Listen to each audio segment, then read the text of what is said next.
Today I sit down with crypto investor and YouTuber James Pelton. James is an ex-software developer that walked away from his business with a 7-figure exit, and now he spends his time trying to find ways to make his money work for him, creating passive income and sharing that on YouTube. However, his main focus is crypto, and similar to Better Blockchain, he has dozens of conversations every month with new projects as well as existing ones that are entering the crypto space, especially DeFi. And in today's conversation, James told me nothing was off limits, so I wanted to ask him about some of the projects that he's talked about before that have either rug pulled or aren't doing so well right now. And if you do like videos like this, be sure to like and subscribe for new videos coming out every single week. And check me out on Twitter, Instagram, and my crypto news website and sign up for the email list. We will be doing giveaways every week starting in 2023. Now, I hope you enjoy our conversation. What's going on, everyone? Welcome to a very special episode of Better Blockchain. It's Christmas time, and today I'm sitting down with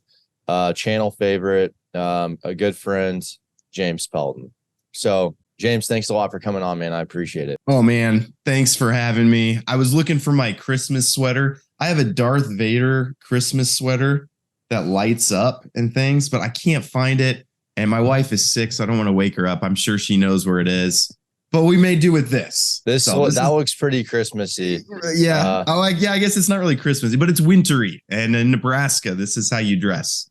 And I appreciate you coming on too, even though you said you had you got COVID. So thanks a lot, man. And I look forward to chatting with you. So, I mean, I guess for anyone who is watching that isn't familiar with you, which probably are few and far between, can you kind of give a background about your past and how you've gotten to where you are now and what you're currently doing?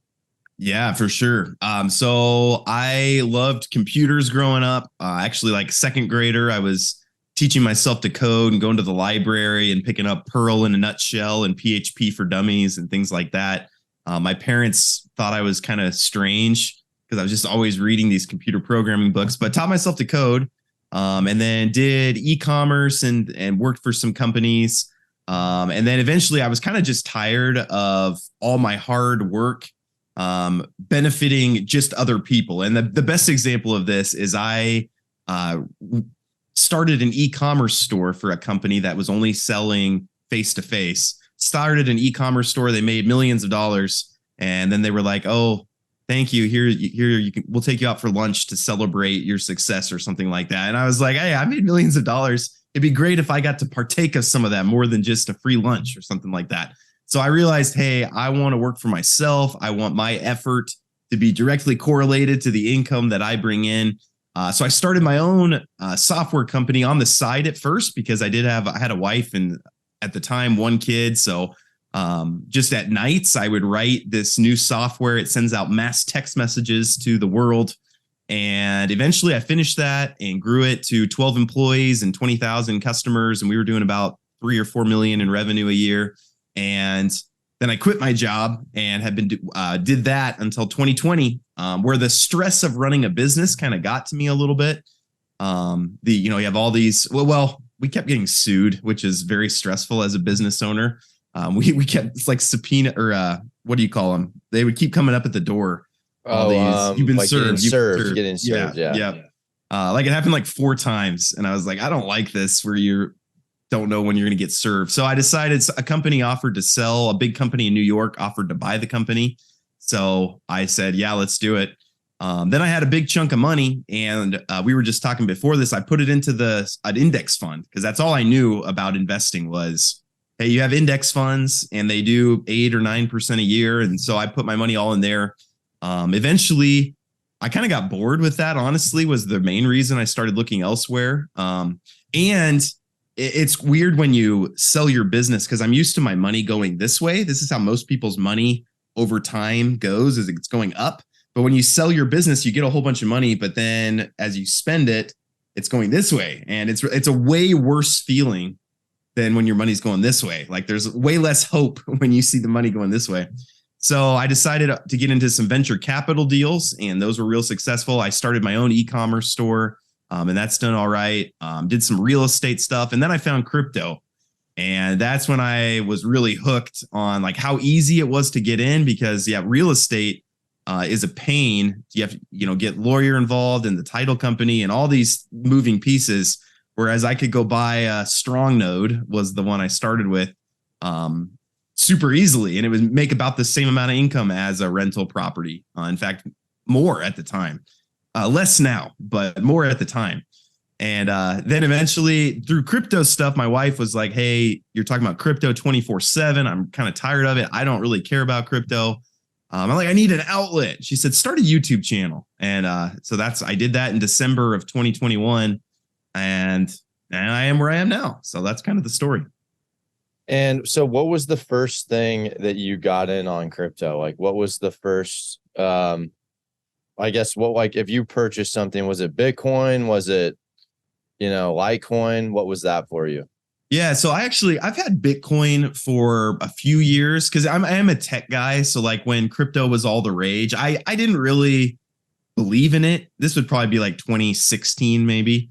I didn't really believe in it, but I bought a little bit of Bitcoin, like, $1,000 or something like that. It did appreciate quite a bit. Didn't make millions or anything like that. But my first like DeFi experience was someone pointed me to Olympus DAO and Strongblock were the first two. And at the time, I didn't really know what I was doing. So I just threw like 75K into both of them. Like I learned about them, looked into them, and I was like, man, look at what they've been doing. Look at their history over the past couple, past 6 months or whatever. And I just threw in 75K. And actually, Strong, especially, I did really well on. I know now they're kind of out of existence, sort of, but I definitely made my money back. Olympus, not so much. That kind of went down, and now it's kind of on the way back up. So, maybe just holding on to that will last. But then I started just searching for everything. So I got into Drip, and that's kind of the one that really blew up for me. Like it pretty much 40x after I got in. And so that makes really good YouTube videos when you're like, hey, I put in 5,000 into this and now it's worth 200,000. And so then that brought in a lot of other people, and then you get all these referrals coming in. And so that really was a game changer. And then also Yield Nodes was one of my first ones. And so I was in Yield Nodes, about a full year before it kind of collapsed. And so definitely, made my money back on things like that. So those were kind of my original four. And then I kind of just was getting into everything. You know how my spreadsheet looks nowadays, but I'm kind of in a little bit of everything. But those were kind of the OGs for me. Yeah. And I think looking at Strongblock when it started, there were quite a few people who were able to quit their job from the money they made in Strongblock. Like, if you would have got in like January of 2021 when nodes were, you could get nodes for like $50 or something. Nodes. And that's one thing I want to say too is a lot of people give me crap on nodes. They're like, nodes. It's like, look, this is how crypto is built. Those nodes as a service, I don't really consider those nodes. Those are like node Ponzi schemes, I guess. Yeah. So like, I want to ask you too about, what are your thoughts on all this stuff, right? Like, I feel like me and you were kind of like, we have so many similarities, but like you're kind of like the bullish version. And it's like the yin to my yang, you know what I mean? Like I'm like the bearish version. So I like talking with people that have opposite points of views. So what's your take on all these, right? Like specifically Drip Network. What's your stance on that now? Have you talked about that on your YouTube channel? Are you still holding your similar shares of Drip? Like what would you tell if my mom was here and she's like, James, I want to learn more about, Drip. Like what would you say to that?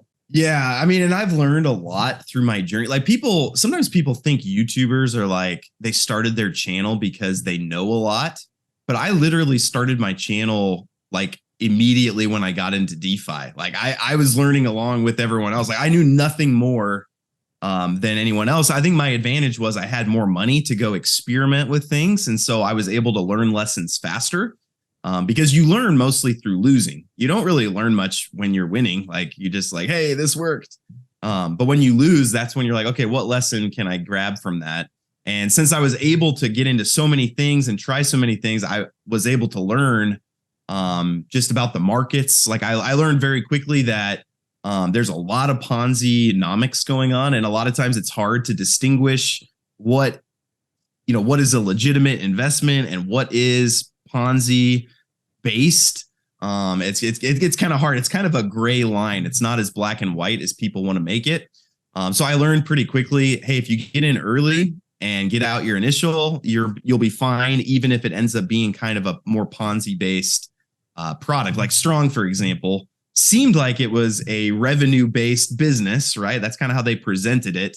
But then it turned out, no, it's actually just a Ponzi. Like they have no outside revenue coming in. It's just a Ponzi based thing. But if you got in early and got your initial out, you're actually fine in Strong. It's the people who, waited, got in super late at once the, we kind of see these like initial going up, and then there's the drop. And then a lot of people buy the drop, or they buy the top and follow the journey down. And then they talk about how terrible it was.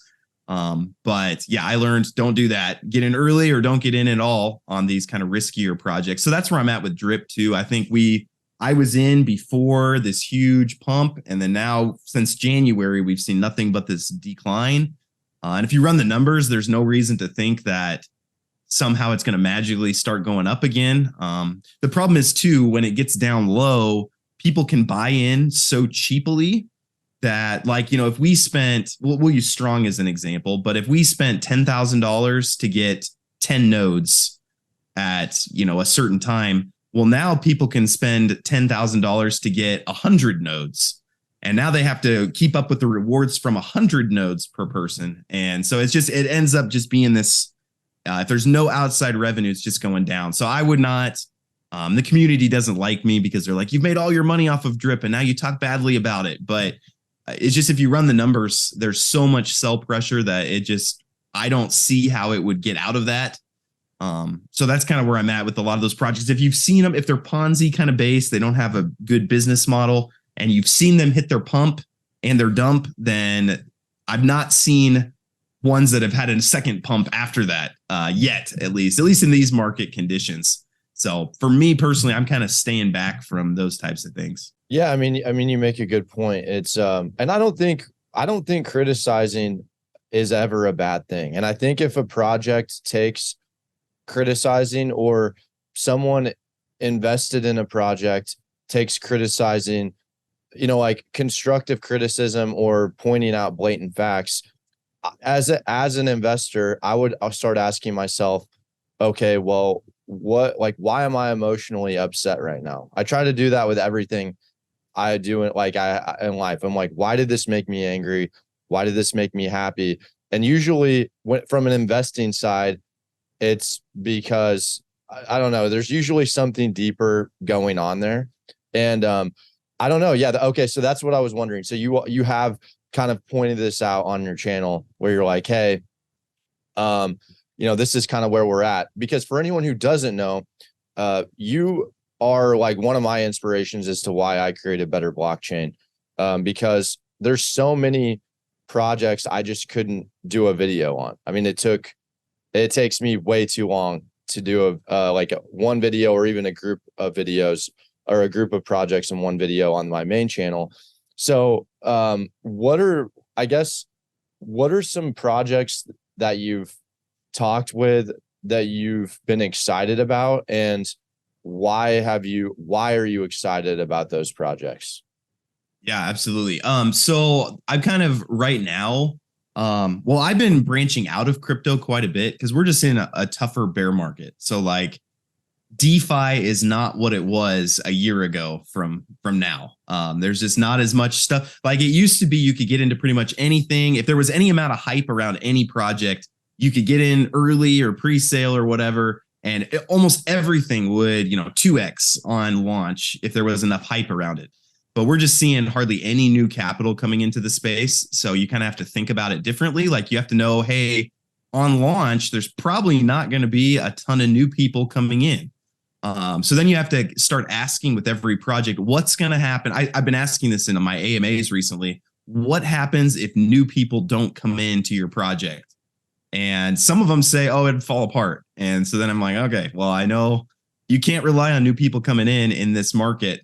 So I've been looking really just for the two things I've been looking for are revenue streams. So like Project 79 is buying gold from mines in Africa. They're transporting them to Dubai and selling them to refineries in Dubai. They're making about 10% on that journey and everything. They take about 3.5% and they give the holders 6.5% or so. And I was able to go to Dubai and able to see the refineries, meet the guy who runs the mines, see the contracts in place. And so I know, okay, that's a revenue stream. That's not going to and if you ask them, hey, what happens if new people don't come into Project 79? They say, oh, it's totally fine. In fact, they kind of want to limit how many people come in, because at some point there is going to be too many people for the amount of gold that they have to ship. So they have they're only open for a week, a month out of the month for you to invest in. And so it's like, well, that's the least Ponzi thing I've ever heard of, is you tell people, no, you can only invest on these days. So when you look in crypto, I'm looking for revenue streams. So I'm going back to traditional DeFi, like yield farming, is traditional DeFi, where people are swapping coins and there's fees that involved with that. And so that's revenue coming into your pocket. So I'm looking into that kind of stuff. If I can't find the revenue source, then usually it's new people coming in. And so I'm very leery of that. I'm leery of projects that promise a certain reward, because that's not how revenue works. Like revenue doesn't come in 1% a day or 1.5% a day. Revenue comes in maybe 0.5% one day and maybe 10% the next day. And so I'm a bigger fan of like yield farming. You're never promised a yield. It's just, well, how many people make their swaps today? That's what the yields you're going to get. So I'm a big fan of that. For long term, because another thing that you want to be doing while you're trying to work out your cash flow is you want to prepare yourself for the bull run. So I'm also keeping an eye on, hey, what projects are dying off right now, and what projects are they kind of sticking around and building, and I think they could be big in the next 3 or 4 years. So like Constellation, me and you were out at the in Los Angeles for their conference, and BioFi and Alchemy, some of the things that they're doing with ads, drone industry solutions is a big one where I love drones, and I think that could be a big part of the future. So a part of what I'm doing is trying to position myself where I know, hey, DAG, the coin, is probably not going up here for the next however long the bear market is. You're usually pretty pessimistic on the markets, but usually you're right, though. So maybe I should listen to that. But maybe for the next year, DAG doesn't go up.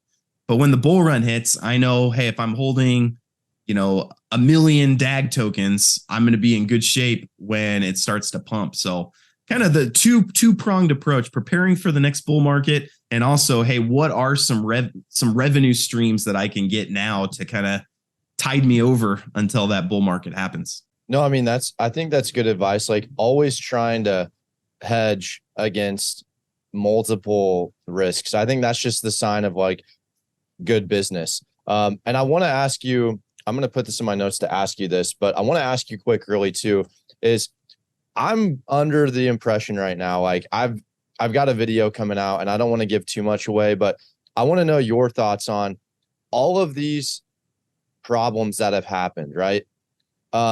My bias is that with everything that's happened, whether it be FTX, Celsius, we're talking like hundreds of billions of dollars of crypto companies have folded. And every time in history, that's had to be remedied, because like I think trust is broken. And I'm going to present to you an equation, and I want to know your thoughts on it. I'm going to throw out a statement, and I want to know like your answer here. I don't think another bull run happens without regulation. And what's your take on that? Yeah, I mean, that's a really good. I mean, I think it will take regulation before institutional investors really jump in.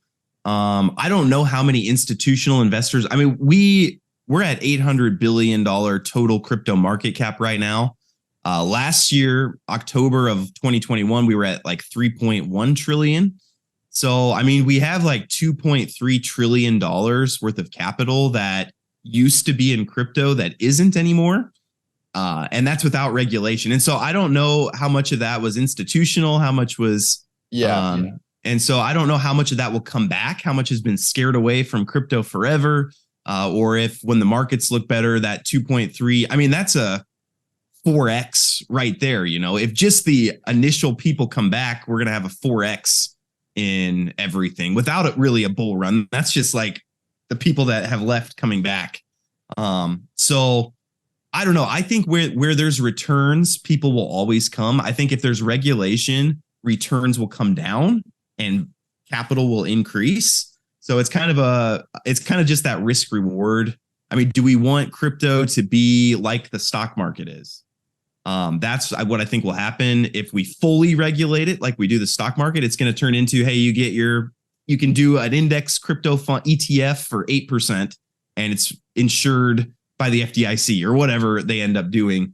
So it's kind of a matter, do we want that or would we prefer, maybe a 200% return, but it's not regulated and you might lose all your money, So it's kind of just a matter of, what we want. I think it's going to be really hard to regulate crypto because I think a lot of the like core people are in it to get away from regulation. And it's just really hard to regulate. Like it's not, the US does what they can, but in the age of the internet and VPNs and things like that, I mean, I can go use KuCoin, which is a Swedish company, and I can go do everything I want to do on KuCoin through a VPN. And hopefully the FTC or whoever's not listening to this and gets me in trouble. But even that, they can't really find my wallet or anything, and it's going to be really, really hard to regulate.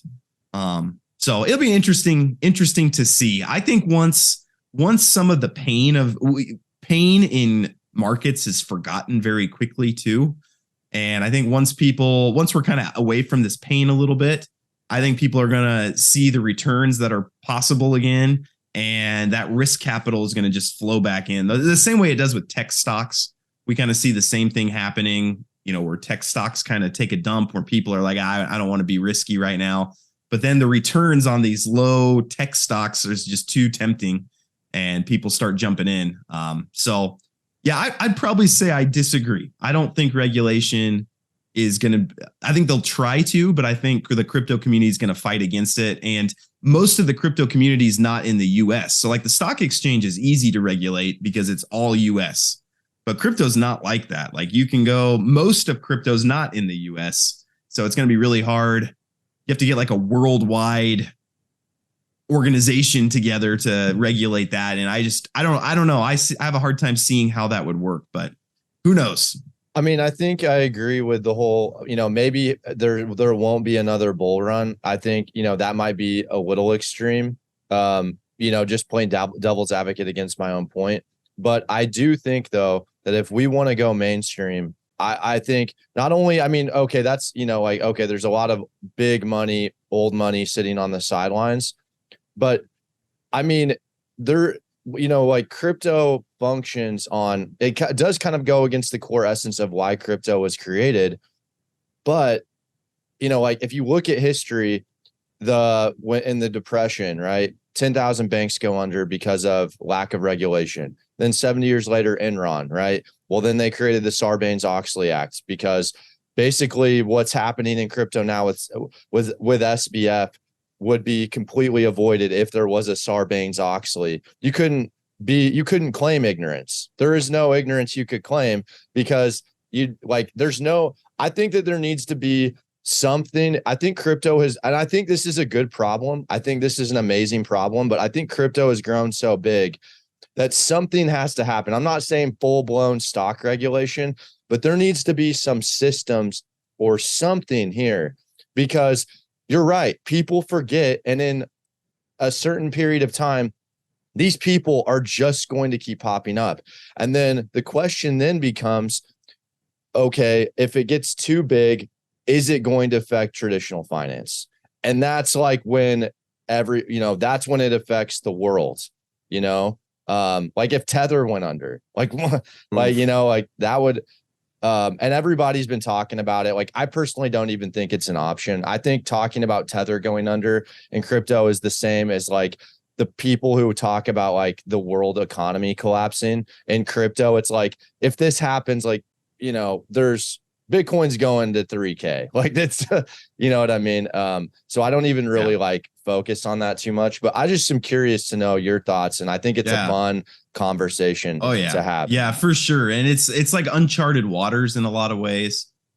So we just don't know exactly what's going to happen, but I think regulation we have to decide if we are okay giving up those crazy crypto returns that we're used to. Like if DeFi got you 10% a year, would it be as exciting? I probably wouldn't feature it on my channel if it did that. No, you're right. And I think that's one thing that will always keep people coming back are the returns. Like, you know, I'm always going to throw money. I want to talk about this. I think this is a conversation I really don't ever get to have on the channel, and it's ethics and finance YouTube. Okay. So what is your, I guess, for projects that you discuss, like I've had this happen for me personally, so I'm in the same boat, but projects that you've talked about that have rug pulled in any way, shape, or form, right? Like it might not, you know, like there's a variety of different rug pulls.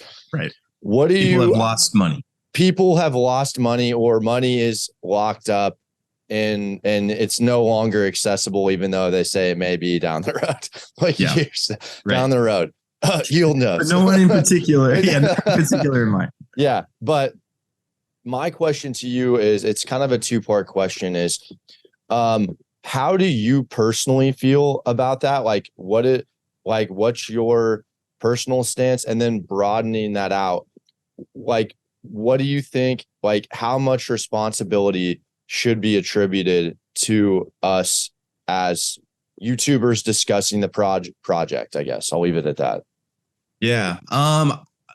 Yeah, I mean, that's a great question. So I'll start with your first question. I feel terrible. Like when, I mean, there's some projects that I've been pretty open about, like, hey, I don't think this is necessarily going to last very long. And then those go under and people are like, hey, you brought them onto your channel or something like that. I'm like, yeah, but I specifically said, I don't like Stable Fund, for example. I specifically said in my video, I don't see any bots that make 1.5% a day. I don't think this is going to last forever. And then it ended up not lasting. And people said, hey, you did a video on Stable Fund. And I'm like, well, yeah, but I did a video saying I didn't think it was going to last. And then it didn't last. So actually, I could consider that a win. Like I said exactly what was going to happen. But then there's some that I really believed in that did the same thing. Like we'll say yield nodes, for example, where I like really believe. I mean, we went to the audit and I was convinced, hey, this is going to work. And then it didn't. And so I felt really bad. I mean, you start to question, like, should I be on YouTube? Like, am I helping anybody with my channel? Like, I just, got a whole bunch of, you get all these messages from people. Hey, I got wrecked. I took out a second mortgage to put it into this and then it failed and things like that. And so you struggle emotionally, like with, how much responsibility do I take for that? So then I went back and watched my videos and like I said in my video, don't take out a loan to get into this. So then, that eased some of it. Like, hey, I had, my not financial advice was don't risk more than you can afford to lose is like the first thing I say in almost all my videos. So then that kind of eased my conscience a little bit. So the way I kind of think about it now is if I'm true to what I think, then it's like I can't help but be wrong, sometimes. Like there's just no way to get around that, especially with how many things I'm doing videos every day. And it's inevitable that I'm going to be wrong about things that I said, like our conversation earlier. Regulation might come in full bore and, next year. And then people can come to this video and say, James doesn't know what he's talking about. And I'm the first to admit that. Like, I think when it comes to macroeconomics, no one knows what they're talking about. No one knows. That's what. Yeah. And just a quick story. I remember during the Trump-Clinton election, when Trump won, all the I was watching on YouTube and on the mainstream media, and everybody said the stock market's going to tank because of uncertainty with Trump being president. So it's like you have kind of a 50-50 shot. Is the market going to go up or is it going to go down? So these are experts. They have a 50-50 chance of being right. And they said it's going to tank and it boomed. And at that point, I was like, you know what? No one has any idea. If they did, they'd all be millionaires, right? And so I'm just making it more on my channel, like explaining the potential risks.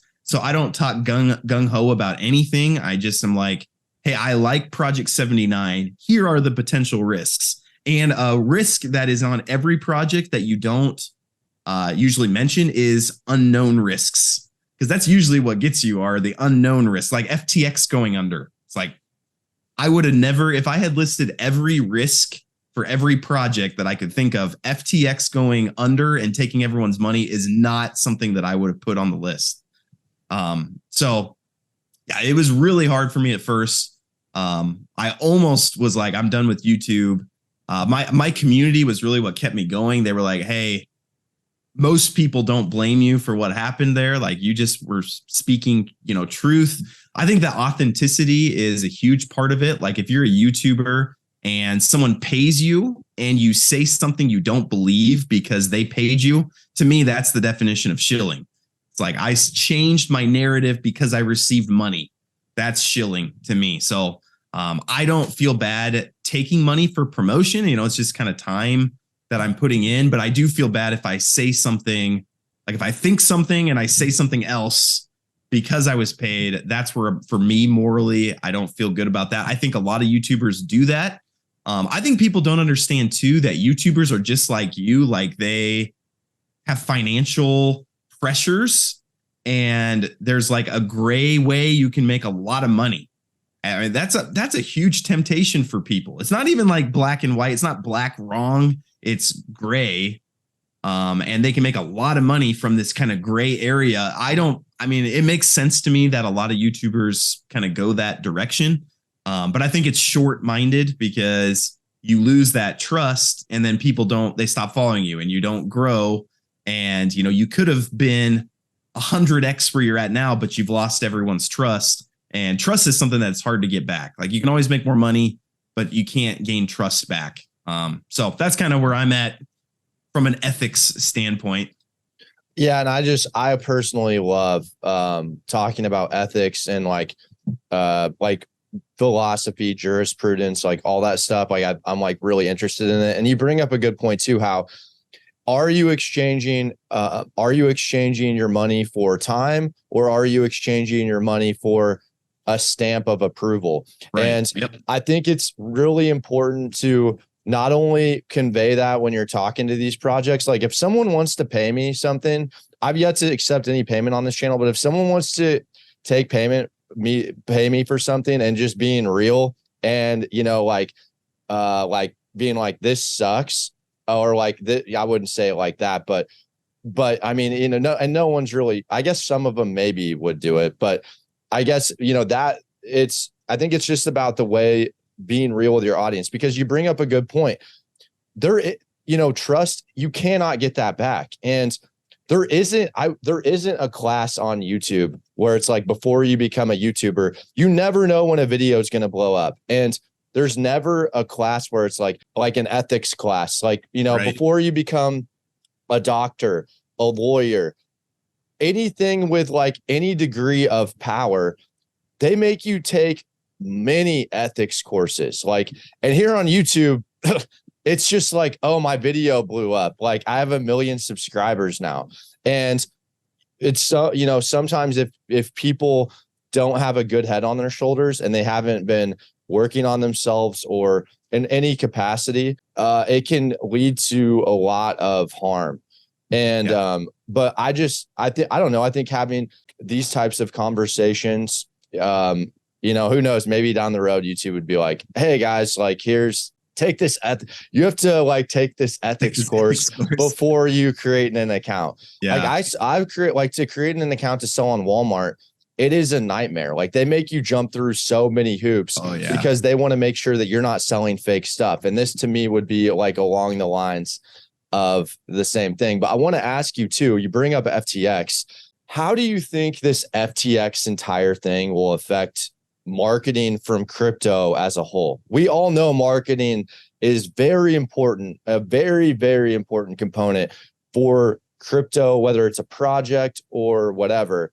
How do you think that's going to affect crypto going forward? Yeah, I mean that's a great. We'll have to see how some of these lawsuits go. I think they're going to be kind of all thrown out as frivolous, but we'll have to wait and see because the lawsuits are what set the precedents, legally at least. So there's a difference. There's ethics and then there's legality, right? And those are kind of two separate conversations. And on the ethics side of things, it's really hard to know. Like people think YouTubers sit around like, I know how I'm going to scam people. That's not how it happens to anyone. Like they're building their channel and they have ideas and they have things they want to promote. And then it's like, hey, you could make $40,000 doing this. And it's like, okay. I mean, I'll go on and say, yes, I love FTX, for $40,000 and things like that. And so ethics wise, there's a lot of discussion that to be had. Legal wise, I don't think you can hold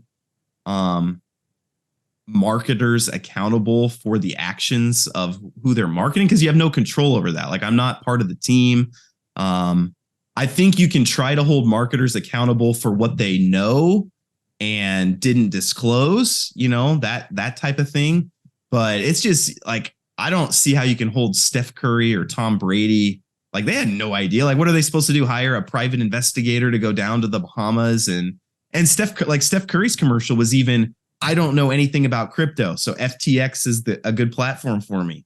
Like, so to me, it doesn't make any sense. Like, what do they expect them to do? And that has happened to me before where like, I'll talk to a team and then buy into it. And then they end up running away with the money or something like that. And it's like, well, I didn't have any control over that. It's not like I was in touch with them. I was like, yeah, now's the time, go. So yeah, there's probably a big difference between the ethics and the legality, but I'm hoping that these lawsuits get thrown out. I just don't think it's good for people. I've thought a lot about what celebrities could do to protect themselves going forward. And to me, it's got to just be an honesty thing. Like if you told the truth, you're okay. If you lied, you're liable. That's my take. What do you think though about like trickling down into the YouTubers, right? Because like, for example, you're right. Like Tom Brady, I mean, like no, people weren't coming to him for financial advice, but trickling down into, like someone that like a, I don't know, like some of the top YouTube guys that have gotten wrapped up in all this. And to kind of piggyback on that, like you bring up a good point where it's like these YouTubers aren't scamming and not everyone, like I'm so grateful that I'm in a position to where I have other businesses and other income streams.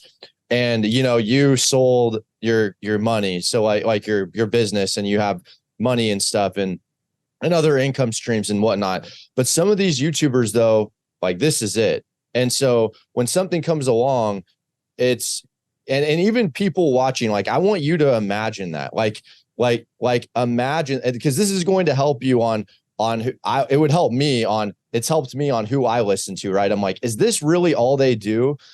Or do they have other income streams? Because, it's really dangerous as a financial YouTuber to get wrapped up in. It's really easy to this becomes your main thing. And I love YouTube, but it's almost like you become a business professor at a college that doesn't run a business anymore, or like a CIA agent that like doesn't use his gun anymore. And he's like just chilling behind the computer. Like you got to get your hands dirty. And if I would look for people that are out there that are like actually trying things, like Jesse Eckel, like he's always like, his channel is just like, this is what I'm doing. You're right. Like, hey, like, this is what I'm doing. Like you went, the funniest video you ever did was you bought the lottery tickets. You're like, oh yeah, see if this is like, let's see how this goes. But like the people though, I think that's just kind of my angle on it. But yeah. So can I add to that? Yeah. I think too, you as a viewer have to be really, and probably as a YouTuber too, you have to be really clear. Are you intending to be entertainment? Are you intending to be an advisor? Are you intending to be a mixture of the two? Or what's kind of your intent?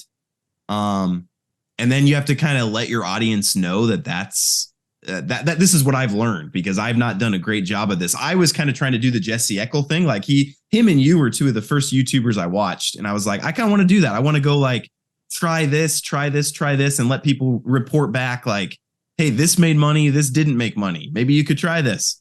And what it turned into, though, was people would just watch what I did and they say, oh, James is putting $2,000 into this. I'm going to put $2,000 into it. And I'm like, well, I'm putting $2,000 of a 4 million portfolio to try it out. You're putting 2,000 of your 2,000 life savings into that. And that's not what I intended you to do. And so I had to be a lot more clear in my messaging that like, and Jesse's done this too. Like, hey, I'm not telling you, I'm not intending at all for you to do what I'm doing. I'm just going to show you what I'm doing, and then you can be entertained by it. I think like for me, I think some people kind of live vicariously through me. They're like, oh yeah, what if that was my portfolio? That'd be great. That's the feedback I get from people is like, yeah, we just like to imagine that that was our portfolio. That's why we like watching your videos. So I think that's one aspect. Some people, you can see what I lost. You can learn from my lessons. You don't have to get into 60 projects. You can see, okay, these are the 3 that are making money. We're going to get into those. But being real clear yourself on what are you intending to get across, and being real clear to your audience then, hey, this is what I'm intending to get across. And don't assume that your audience knows what you're trying to do with your channel, because that there was a big disconnect on my channel for a while that got people in trouble. And I tried to figure out, why is everybody getting wrecked, but I'm not getting wrecked? And the reason was that I was doing, a small portion of my portfolio. They were doing their whole portfolio because they were just trying to copy me, which is not a good strategy for anybody. No, I mean, that's a good point. And it's I mean, that's probably the biggest, I don't think you're alone there. I think there that's a prevalent problem in finance, but you got to take it off. I guess I'm not actually outside. Right. It's kind of warm. And it's prevalent in finance YouTube is that look, this isn't a one size fit all. Like there's people who make more money than me. So it's like, hey, maybe, this makes sense to throw more in. And then there's people who are like, I've got $1,000 to my name. And I would argue like, I probably wouldn't start. I would not start with crypto. Like, yeah, especially now, like I would actually go to an area where you have more control, like start an income stream that you have more control over. And to go into that, I know this is better blockchain, but I wanted to ask you, what's income stream? What's one income stream that you're passionate about right now that isn't crypto, or that you're excited about that you think maybe has some potential? Yeah, that's a great point. Actually, I want to piggyback on what you said for just a little bit, because I think that's so important for people to hear that, like, I did not make my money in crypto. Like, that's not where my money, like when I made millions of dollars, it was not from crypto. I've made quite a bit of money in crypto, but that's not like, I'm fairly new to crypto. Like I'm just learning along with everybody else as the market, we had DAO season, we had node season, we had rebase token, and I'm just learning along with everybody else. Like I'm getting into the same things, making money, losing money. Like I made my money with a business, with a revenue stream, right? I solving a problem, and getting revenue from that. So actually my channel, I've tried to shift more towards, getting revenue streams. And also another thing that I've found that I know that a lot of other people don't know is that when you get a lot of money, it doesn't actually make you happier. And so that's one of the things I've been trying to like there's all these young men in particular that are like, I want to get rich. And that's why they're in crypto, is like, I'm going to get rich so fast. It's going to be so awesome. When Lambo, is the question we all ask. And so I've kind of like over time realized, okay, part of what my channel's going to do is help young men get out of get rich quick, because that doesn't work. You can't get rich quick. It happens to like 1 out of 10,000 people who try it. Okay. And it's not going to be you. That's one of the reasons I did the scratch ticket thing, was like, if you want to get rich quick, you probably have just about as good of a chance going and doing that as you do getting into DeFi. Like, don't do it that way. So I want to help guys get out of that, get longer term in their thinking. And I also want to teach them that, hey, you think that like the reason you're discontent and unhappy is because you don't have money, but if you make a lot of money, like look at the rich people in the world, they're not any happier than the poor people. And marriages fall apart. Jeff Bezos got divorced. Elon Musk's family hates him. And so we look at his money and it's like, do you want Elon Musk's life where you have, $44 billion, but your wife hates you, your kids hate you? I mean, I don't want that. I don't think anybody dreams of that. And so I've kind of found that place for my channel is like, okay, help young men not want to get rich quick and think about why they're doing what they're doing. That doesn't answer your question though, about what revenue streams I'm excited about. No, I want to add to that though, really quick. It's like if you're right, like there's like definitely, is it the opportunity curve? What's the name of that curve where it like starts stabilizing? Like I encourage people, like look at the Maslow hierarchy of needs, figure out kind of where you're at on there. Obviously money is going to help, like, okay, having food, shelter, like there's a certain level of things. And yes, money will help you have like, get some of those ones that are maybe higher up there, but there comes a point where it does tap out and, like it's not going to help you. There's going to be a diminishing return on that. So I think that's so awesome that you said that. So I'll let you get to the, Yeah. And sorry, one more thing. This is going to turn into its own video. We had a student from Rwanda that came to live with us, and his grandmother passed away from like starvation, basically. Like this family did not have any food, any money or anything. And he came to the States. There was a program that got him to go to the university here in Nebraska. And he said the first time he ever felt depressed in his life was when he came to the States and saw like people that had way more than he did.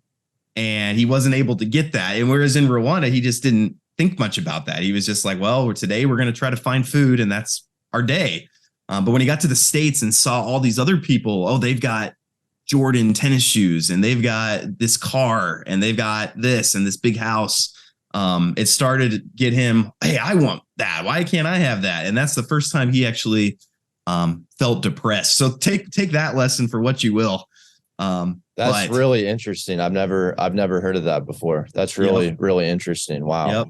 That's first person story from him. So like, that's one of the things I'm trying to temper on my channel is like, man, get rich quick is not the right way to live. But I do want to help people with revenue streams. Back to your original question. Because one thing that I want to help people do is most people are stuck in these 8 to 5 jobs. And when I say 8 to 5, between getting ready and travel time, it's really more like 7 to 6. Yep. And if you don't like what you're doing, that's like a big chunk of your life that's just kind of spent doing things you don't like. And so I want to help people. Hey, if you can develop some passive income, you can get out of that and it frees you up to go do what you really want to do. And when you do what you really want to do, you're going to impact the world a lot more than doing something you don't want to do, is my philosophy. So outside of crypto, I've been looking at everything. There's going to be a ton of videos coming up on and I'm looking for low capital revenue streams because, I would bring on, like I did a done for you Facebook drop shipping store that was $10,000. Yeah. And so for people, it's like, oh, that's a great revenue stream. It's making me $2,000 a month or so. And it's been great. Nice. But for people, they're like, well, if I had 10K, I don't have 10K basically is what they run into. And so then it's like, what do you do if you are starting kind of at nothing? So one that I just found, I'm doing a video on probably in the next couple of days here is a Book Bolt, which is Amazon Kindle Direct Publishing. So you can use this software to design a book. It's $9.99 a month software. So it's $10 a month for this software. That's the only investment that you have to make. You can design a low content book. So you can like design a coloring book or a book of mazes or a journal or a calendar, all these like low content type books. Planner would be another one. So things like that. You can design these, you can put them on Amazon. And when someone buys it, Amazon will print that book. Merch by Amazon. Yep. They'll print it. It's the same thing, but it's for books. Yeah. For books. Okay, cool. Yeah. And they'll print it. And then, so they take about $2 for it to print. And then they kind of split the profit then with you 50-50. So like I made a prayer journal for men. Cause they have like That's a keyword awesome. researcher. Yeah. They have keyword research where you can kind of see, hey, what's things people are searching for that doesn't exist. And prayer journal for men was one that, hey, there's a lot of people searching for this, but there aren't any. So I designed one real quick. It took 10 minutes. Like I paid someone on Fiverr to make the cover, and then I filled it with just lines. Like it was not difficult. Took me maybe 10 minutes. Put it on Amazon for $7, and then I make $2 for each sale it gets. And so I'm just starting this out, so I don't like have results yet, because I like just started it like 2 days ago. But I just love it. So low cost, and it's like it's nothing but your time. So you could put out 1,000 books. And if it doesn't work out, it's like, well, you know, I've got 1,000 books now on Amazon. And you're not having to buy you're not having to buy the paper and all this. Like I made a book one time and it cost me like $500 for 100 copies. And that was really, really good price. Like that was and I had to upfront that cost. So that's really cool. And I agree. I think it's like, okay, what can people start that maybe you don't have a lot of money? You got to get a little scrappy. And there's a lot of stuff. There's so much stuff. There's so much. And it's like constantly. Another one I was looking at today is, so like Amazon arbitrage has been around forever, but I found some software that goes through the Amazon listings and will find, it also goes to like eBay and Bookfinder and finds books that are cheaper on eBay than the used price on Amazon. And so then they have a calculator where you can kind of see, okay, if you bought this one, sold it on Amazon, you'd make $20, you know. And there's sites that do that for all. There's like every retail store you ever thought of. So it's like there's some savvy ways out here to really make money. That's awesome. Cool. Yeah. So I've been doing that. There's a lot of there's a ton of them. I've been big into Forex bots too, has been kind of something I've been doing recently. So yeah, there's just a lot out there, and I'm looking through it, but I want my channel to go in that direction where like, hey, if you're starting with nothing, here's how if I was trying to go from $0 to $1 million, here's what I would do is I would try to this book bolt thing, and I would make 10 books a day until I figured out, okay, which ones are selling. And then I would use that. I was talking to a guy who makes $5,000 a month from just free books that he built and is selling on Amazon Kindle. So like, that's one of the things I would start to do. And that's what I want my channel to be kind of going forward. I think that's awesome. And then come the next bull run, it's like, guys, we're back. Like everybody get in the new strong block. It's time. Right. I was kidding. Well, and hopefully one thing that does is when you start to get some income, that's where like the truly passive income, like you can't have passive income unless you have some capital to do it. Right. And so if you're able to get some revenue streams coming in that don't require capital, like they just require time, maybe, because you have to, again, I don't want to take too long on this, but you have to kind of look at what currency do you have to offer? Like you always have to offer something to the market to get something out. So if you don't have a lot of capital, then time is going to be your currency that I have extra time, or hustle might be. Like maybe you don't have time, but you're willing to stay up till 3 in the morning to put, I'm not willing to do that. I don't need these Amazon Kindle books to work that well. So I'm not going to be up at 3 in the morning building books on BookBolt. But if you're coming from zero, that might be what you need to do is just the hustle of, hey, I'm going to stay up till 3 in the morning. I'm going to get home from work and spend 4 hours a night building books on BookBolt. And that might be your hustle or your time. If you have knowledge in a certain area, become a YouTuber, maybe do a Udemy course. Those are free that's no capital to start either. Like maybe, I was talking to a lady the other day who's an expert in crocheting, and like she makes crochet bikinis is what she does. And I was like, I didn't even know that was a thing, but I'm just like, get a training course out there, get your YouTube channel going, sell those on Etsy. Like there's a lot of things you can turn a lot of hobbies into revenue streams too. So kind of examine your life, see what currencies you have that you can offer to the market, and then capitalize on those.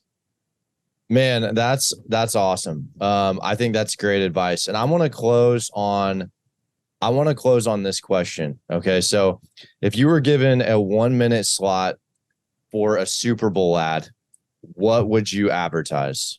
Honestly, so I'm a really strong Christian. You know that, like, every time I talk with you, I'm always talking about Jesus and things like that. I would probably feel like, because sometimes what I have trouble with on my channel is if I believe what the Bible says, which you can take it or leave it. Like, you can say, yeah, I believe it, or you can say, I don't believe it. But if you believe it, that like when you die, there's life after death and things like that, then for me, if I only have one chance to talk to people, I feel like I would be stupid to spend the one time talking to people about, like, here's how you can make an extra $100 a month, or something like that. Like, for me, if I only had one opportunity to speak to people, I'd probably want to say something about Jesus and what happens after you die.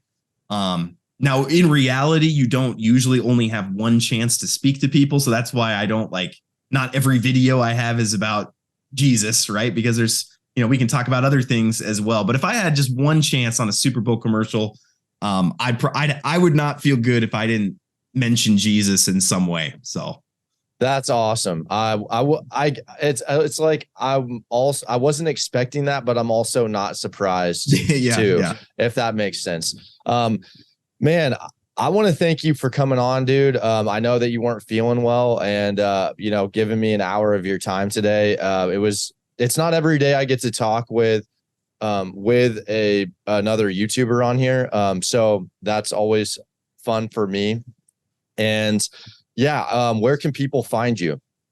Yeah, so best place is YouTube right now. So youtube.com/C/James Pelton. Also Twitter is kind of those are really the only two places I'm active. I keep having people get on TikTok. You're one of them, actually. Yep. And I haven't gotten into it yet, but my Twitter is Twitter/James Pelton18, which there's nothing that makes you feel less unique than there's 17 other James Peltons before me. It's that's what I get. I created my Twitter account in 2021. So that's what happens when you're late to something. So links to those will be down below. Check him out. Give him a follow if you haven't already. James, thanks a lot for coming on, man.